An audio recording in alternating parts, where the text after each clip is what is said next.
Ya, baru saja selesai pertandingan antara Manchester United melawan Sevilla. Hasilnya Sevilla menang 2-1. Apa yang menyebabkan MU kalah? Yang menyebabkan MU kalah adalah mereka terlalu mengandalkan sosok Bruno Fernandes. Kreativitas MU dalam menyerang tergantung penuh pada Bruno Fernandes. Bruno Fernandes tentu saja bukan mesin yang sewaktu-waktu bisa bermain bagus dan bisa bermain buruk, itu normal. Hanya saja tidak ada alternatif strategi dari Ole Gunnar Solskjaer. Akhirnya yang terjadi adalah MU buntu. MU selalu mencetak gol lewat penalti. Itu diakui. Tahun sekarang itu MU paling banyak di Liga Inggris mendapatkan penalti. Plus juga selalu mendapatkan penalti juga di Liga Eropa. Penalti-penalti itu dari mana?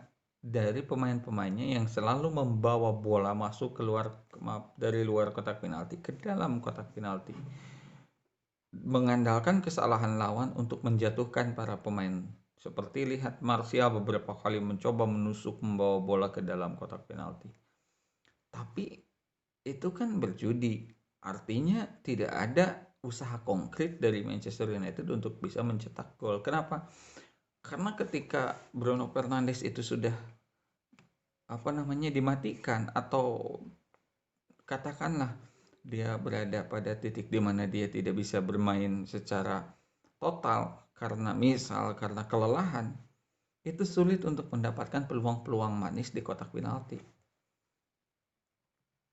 Wajar karena memang Manchester United tahun ini masih belum mendapatkan apa yang dimaksud dengan setelan kuat di skuadnya.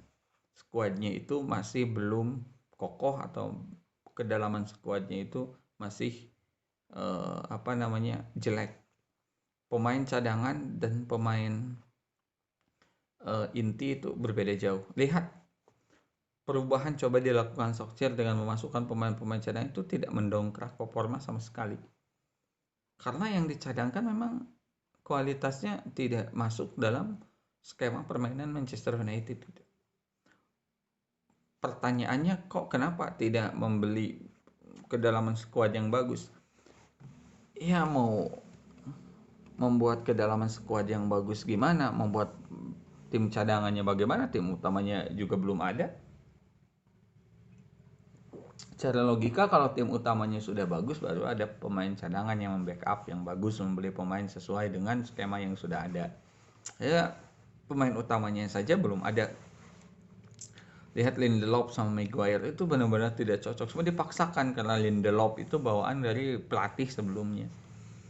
Cuman mau diganti oleh siapa? Tidak ada lagi. Makanya Maguire, si back yang termahal ini, sulit untuk mendapatkan ritme permainan disatuin dengan Lindelof. Sevilla layak lolos ke semifinal Liga Champion. Ke final Liga Champion dan memenangkan pertandingan semifinal ini. Ini adalah semifinal kegagalan semifinal yang ketiga dari Manchester United setelah di Piala Liga, Piala FA, dan sekarang di Liga Eropa. Artinya MU layak kalah. Malam ini juga secara serangan juga kurang tajam, meskipun ya bisa dikatakan ini efek dari kelelahan seorang Bruno Fernandes. Tetapi bagaimanapun MU harus belajar ke depan untuk segera mencari alternatif Bruno Fernandes. Jika Bruno Fernandes tidak bisa bermain maksimal, MU harus mencari gelandang yang satu tipe atau bisa membackup keberadaan Bruno Fernandes. Jika Bruno Fernandes cedera, ada yang menggantikan. Ini tuh paling sulit kalau permainan sudah bertumpu pada satu orang. Ya, satu orangnya gagal main bagus, ya sudah semuanya jadi buntu. Dan ini yang terjadi barusan. Untuk Ole Gunnar Solskjaer sendiri, lebih baik MU memberikan kesempatan terus. Kenapa? Udah terlanjur. Jadi biarkan saja Solskjaer terus membangun kedalaman skuad, tapi MU juga tidak akan bisa memberikan pemain-pemain bintang, pemain-pemain hebat ke Solskjaer. Solskjaer harus benar-benar mencari alternatif yang sesuai.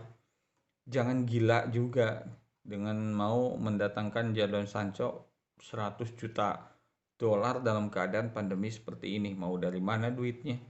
Yang ada MU bangkrut, sementara kelemahan MU itu terlalu banyak untuk ditutupinya. Yang pertama, MU memang butuh sosok backup dari Bruno Fernandes tadi di pertandingan tadi terlihat, tapi butuh juga back yang kuat. Butuh back yang kuat. Nathan Ake keburu ditikung tuh sama Manchester City. MU harus mencari back, mau tidak mau harus mencari back yang bisa tandem sama si Maguire. Kalau MU gagal mendapatkan back yang yang bisa tandem sama Maguire, udah hancur lagi tuh musim depan. Dan MU juga nggak bisa tuh menyerang terus-terusan dengan cara dribble masuk ke dalam. Aduh, lama-lama wasit juga nggak mungkin terus-terusan bisa memberikan kepada Manchester United itu penalti. Kenapa? Karena kadang meskipun ada VAR, tetap saja penentu itu adalah wasit, dan penalti itu adalah sebenarnya keberuntungan. Nggak bisa main mengandalkan keberuntungan terus-menerus. Kesimpulannya adalah tidak bisa disalahkan. Jangankan Manchester United memang dalam keadaan skuad yang compang-camping, bermain setelah kompetisi restart membaik juga sudah patut disyukuri oleh para pendukung MU. Bisa lolos ke Liga Champions juga sudah sangat patut disyukuri, karena kondisi skuad MU yang masih belum benar, dalam arti antara pemain cadangan dan pemain yang main itu masih belum ada kecocokan, masih dalam tahap pencarian skema permainan yang pas oleh Ole Gunnar Solskjaer. Jangankan Manchester United, Manchester City pun yang sudah dalam skuadnya tetap aja ada kebodohan yang dibuat gitu. Kalau blunder-blunder seperti yang dilakukan oleh Lindelof itu udah biasa, Maguire sudah biasa, karena mereka bukan tandem yang baik. Bahkan back yang sudah bagus pun seperti yang terjadi pada Barcelona, terjadi pada Manchester City, mereka tetap hancur lebur. Jadi tetap tersenyum bagi pendukung Manchester United, tahun depan mungkin bisa, asal si manajemen itu memberikan keleluasaan yang bagus kepada Ole Gunnar Solskjaer untuk membangun timnya dan menggunakan uang transfer itu dengan bijak, dengan melihat kebutuhan yang mana sebenarnya MU yang paling butuh, di posisi mana yang MU harus membeli pemain. Jadi jangan hanya mencari nama besar sementara skema itu tidak dipertimbangkan. Sevilla layak ke final karena mereka ini rajanya ya. Kalau Liga Eropa itu pernah 3 tahun berturut-turut dan sekarang bisa masuk lagi ke final, itu luar biasa. Mereka main atraktif, mereka bermain sabar, mereka bermain kompak. Udah, kalau tim sudah main seperti itu lumayan sulit untuk dikalahkan. Jadi tinggal tunggu saja pertandingan besok antara Shakhtar Donetsk melawan Inter Milan, siapa yang akan melawan Sevilla di final.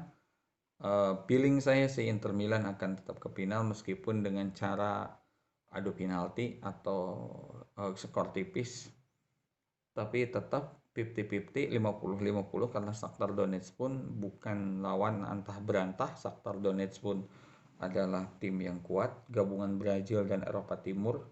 Pemain-pemain hebat datang itu dari Shakhtar Donetsk seperti Douglas Costa, Luis Adriano, Willian, Fernandinho, dan lain-lain itu semuanya datang, termasuk Fred, itu semua datang dari Shakhtar Donetsk. Oke, baiklah. Jadi MU layak kalah, tidak masalah.